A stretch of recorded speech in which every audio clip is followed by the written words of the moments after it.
Now, there are two qualities that can increase your chances of success. Two very important qualities. Number one, patience. Number two, persistence. Let's talk about patience for a moment.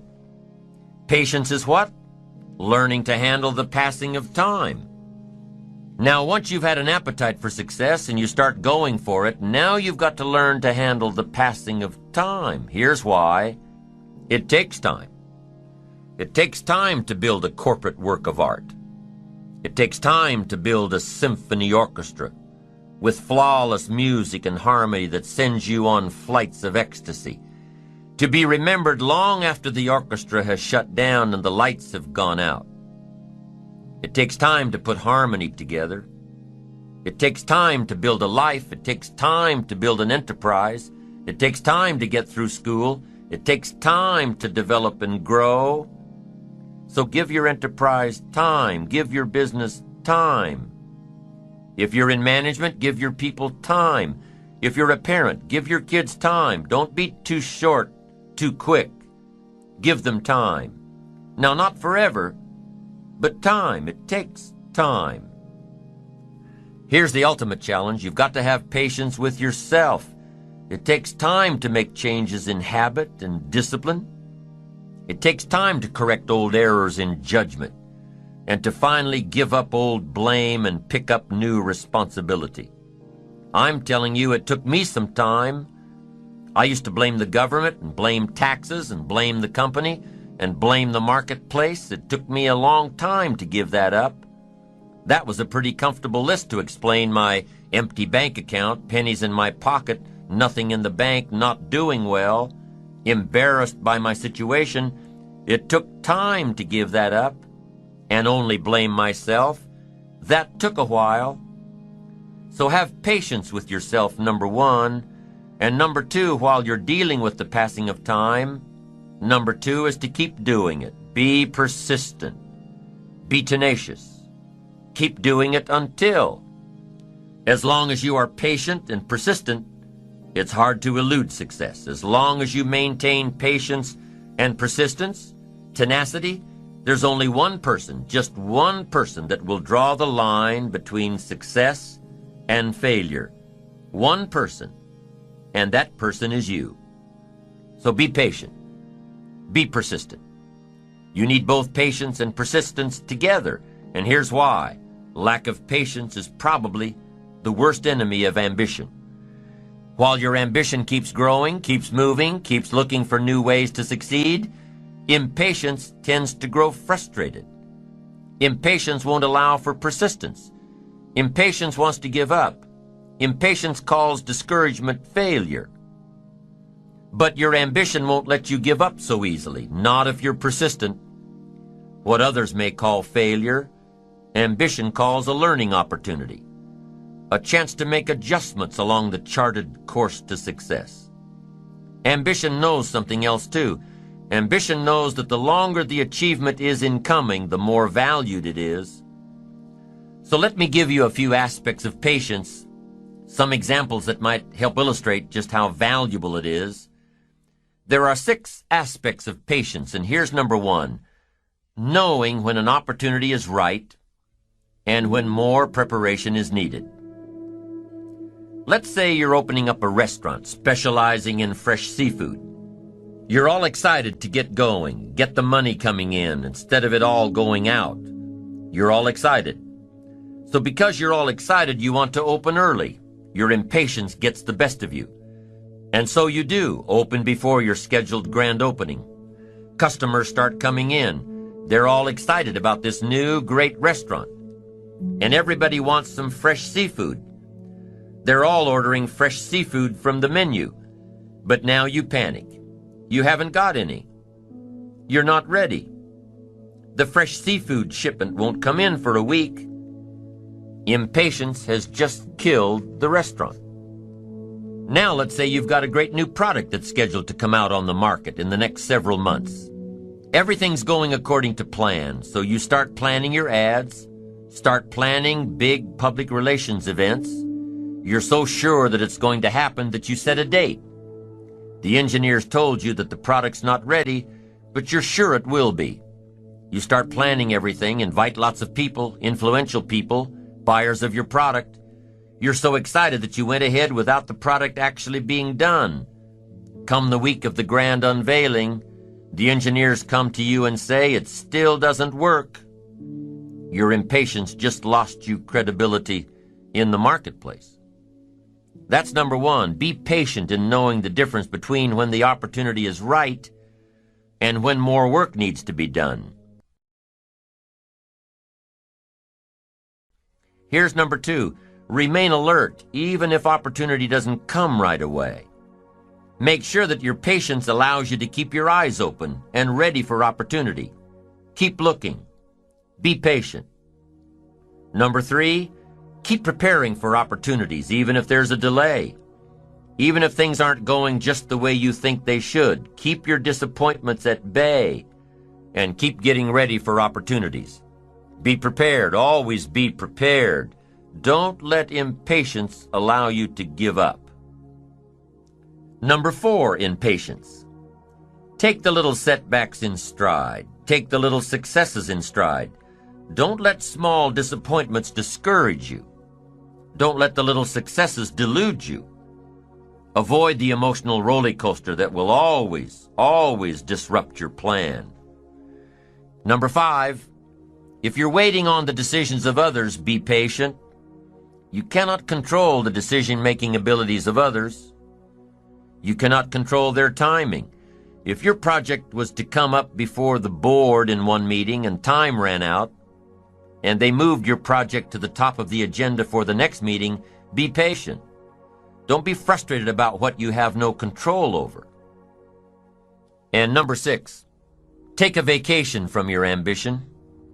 If you've been working day after day, week after week, month after month without a break, take a vacation from your ambition. The patient person, secure in their ambition, knows that the drive and ambition will still be there, even after some time off. As a matter of fact, with some time off, the ambition will have a stronger pull than ever when you come back to it. Persistence is patience in action.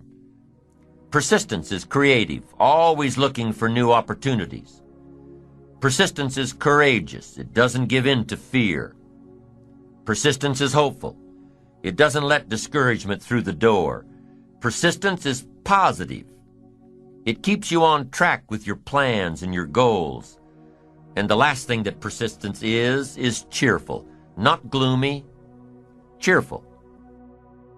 Time is the mightiest force in the world, or even in the universe. Why would you ever choose to fight time when you could have time on your side? Who wouldn't want to harness the great river of time that flows through all of life? Why wouldn't you want to use the power of time to generate power in every area of your existence, to turn the turbines of your hopes and dreams, to charge your every aspiration with lightning bolts of electricity? Well, there is only one way to make time work for you, not against you, and that's with patience. True patience is more than just a waiting game. Patience doesn't mean you sit around hoping for something to happen. Patience is not a passive quality. Don't concentrate on things you can't influence. Instead, focus on things you can control. It's strange, but young people have a much more difficult time with patience than people who have more experience in the world. It seems like the older people get, the more able they are to wait, despite the fact that sometimes they have considerably less time to wait in. You could argue that older people ought to learn how to act quickly and decisively, while younger people need to learn how to wait. When you're young, you really have just about all the time in the world, and you just can't wait to use it. For a young person to have patience is a rare and powerful thing. How can we explain that impatience of the young? Maybe it's because when you're a teenager or in your early 20s, 1 year seems like a very long time. 5 years seems like forever, and 10 years is almost more than you can possibly imagine. But more mature individuals can actually look back 10 or 20 or even 30 years and they can use the knowledge they've gained to create patience and a sense of perspective. A patient man is always richer than the impatient one because the patient man can always afford to wait. The patient man is never desperate. The patient man has time to spare, while the man in a hurry is always on the verge of bankruptcy as far as time is concerned. In any situation you can think of, impatience is a source of weakness and fear, while patience is substance and strength. If you can only see the short term, if you can only think in terms of the here and now, then you are like a man with one eye. You can't judge distances. You live in a world that's flat and two-dimensional. In other words, the impatient person lacks all sense of perspective. Perspective lets you measure your plans and current events against things that have already occurred and also against your desires and aspirations for the future. Then and now, here and there, near and far, need and know, watch and wait. These are the dual optics that allow the patient man to see in stereo, where the nearsighted person sees only the present, or the dreamer sees only an imaginary future, and more likely than not, trips over his mistakes trying to get there. If you're in a hurry, if you need to see results tomorrow, you're putting a lot of pressure on everybody, and there's likely to be a great deal of disappointment. But if you can afford to wait, you can ride out the hard times and eventually realize a profit. The odd thing is, sometimes waiting for years is easier than it is to wait for a few days or even a few minutes. None of us felt too strained because we had to wait 12 years to go through grammar school, middle school, and high school before getting out, or at least the first 11 and a half years didn't strain my patience. But ask me to wait 45 minutes for a plane flight, or 20 minutes in the waiting room of a dentist's office, and if you catch me on the wrong day, it's almost more than I can handle. We all find ways to wait for the next paycheck, but how many can wait patiently in a checkout line in a crowded supermarket? How many people can stand and wait quietly for an overdue train on a railroad platform? It's as though there are two kinds of patience. The kind that sets you up for the long term and gives you the promise of a better and richer day after tomorrow. Then there's the other kind. The sort of patience that helps you remain sane and sociable while you're waiting in line or watching the clock or waiting for a pot of water to boil. These kinds of patience, so different and yet so much the same, meld into your character and have a fundamental effect on your physical constitution. Any doctor will tell you that it's better for you and everyone around you if you don't get exasperated with little things, if you don't fly off the handle at every annoyance and stick in your way. It keeps your blood pressure down and your friends and neighbors happy if you can greet life's little problems with equanimity and patience. Because almost all problems can be solved if only you take the time to see them and think them through. That's very easy to understand and it's very easy to say, but it takes strong character to put it into practice. I'm never sure what to think when people say, I want to make $1 million by the time I'm 40, or I want to retire by the age of 45. This combination of goals plus deadlines strikes me as short-sighted and maybe even a bit naive. It takes a worthwhile goal and subjects it to an imposed timetable. While you might have an idea of what $1 million would mean to you, or you might have really exciting plans for your life after you hang up the tie and business suit, I don't see how a person can reasonably expect to know who or what he will be or think or feel at some arbitrary moment in the future. This kind of thinking misses the whole point of success. The real payoff in financial and worldly success isn't the result of an amount of money divided by the age you are when you get it, or some other actuarial formula The real payoff is found in the qualities of character you develop along the way.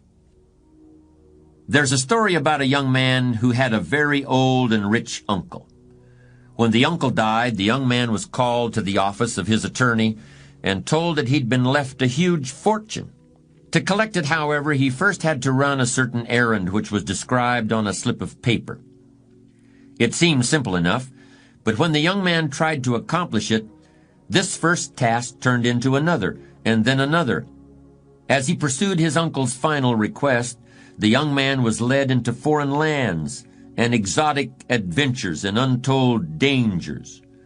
More years passed, and the young man nearly lost track of how and even why he was on this long journey, and he could hardly imagine what its end might be. At last the Odyssey led him back into the very same lawyer's office where it had begun. "I'm here to collect my inheritance," said the heir, no longer a young man, but a much wiser one. The lawyer smiled.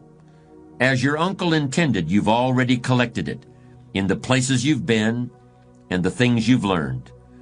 And again, as he intended, it will last you for a lifetime."